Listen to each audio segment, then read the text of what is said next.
Estadística descriptiva unidimensional. Conceptos básicos. Introducción. Variables estadísticas. Clasificación. Desde tiempos remotos hasta hoy día, es habitual encontrarnos en nuestra vida con la estadística.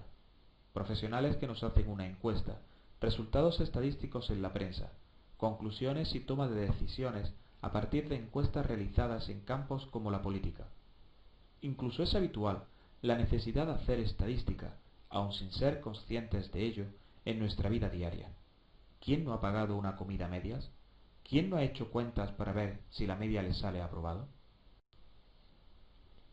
Y son muchos los campos donde la estadística tiene mucha importancia. Por ejemplo, en el campo de la política son continuos los estudios y sondeos de opinión. En economía es habitual el cálculo de índices para la toma de decisiones. Continuamente en deporte se reflejan estadísticas de equipos y jugadores con múltiples finalidades. En medicina es fundamental el uso de la estadística en la investigación de evolución de enfermedades y tratamientos. Incluso en campos tan dispares como el análisis forense y el arte, la estadística es utilizada para la determinación de autorías. ¿Pero qué es la estadística? La estadística surge desde la necesidad vital y social. Los pueblos egipcios, judíos, griegos y romanos hicieron estadística para hacer estudios poblacionales, inventarios de bienes inmuebles, realizar análisis agrícolas y ganaderos. Pero fue en 1760 el profesor Akenwald quien acuñó la palabra estadística, que proviene del término estadista, que a su vez proviene del término status en latín, que significa estado. Él pensaba que los datos de la nueva ciencia serían el aliado más eficaz del gobernante consciente, llegando a decir que la política enseña cómo deben ser los estados, la estadística explica cómo son realmente. Hoy día podríamos definir que la estadística es la ciencia que se ocupa del diseño, recogida, organización, resumen y análisis de datos, así como de la toma de decisiones basada en tal análisis.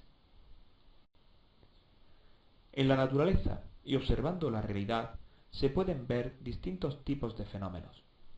Fenómenos determinísticos y fenómenos aleatorios.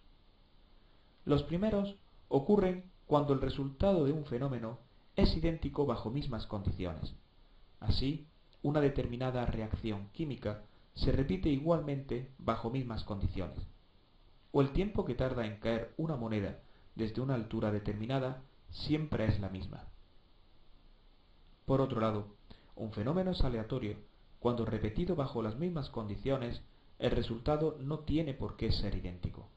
Por ejemplo, el resultado de la lotería, la composición genética de un individuo o el resultado de una moneda lanzada desde una misma distancia.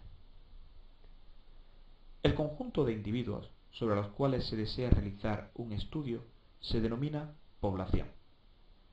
Pero, aun siendo finita la población, es habitual no considerarla completa para un determinado análisis por distintas causas y considerar un subconjunto representativo de la población.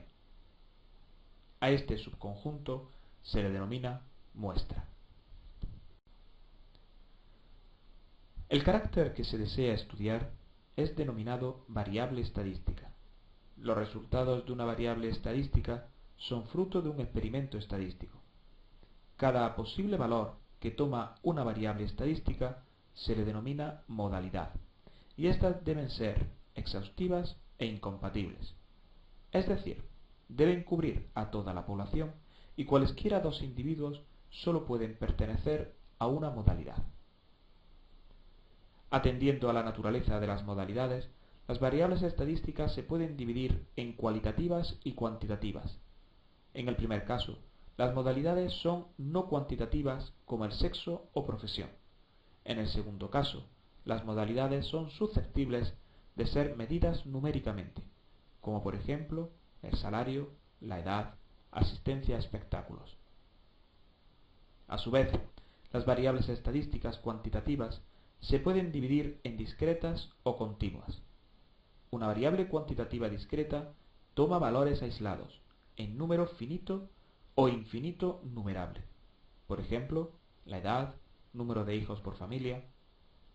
Una variable cuantitativa continua toma valores en un conjunto infinito no numerable. Por ejemplo, la estatura, el peso, el IPC.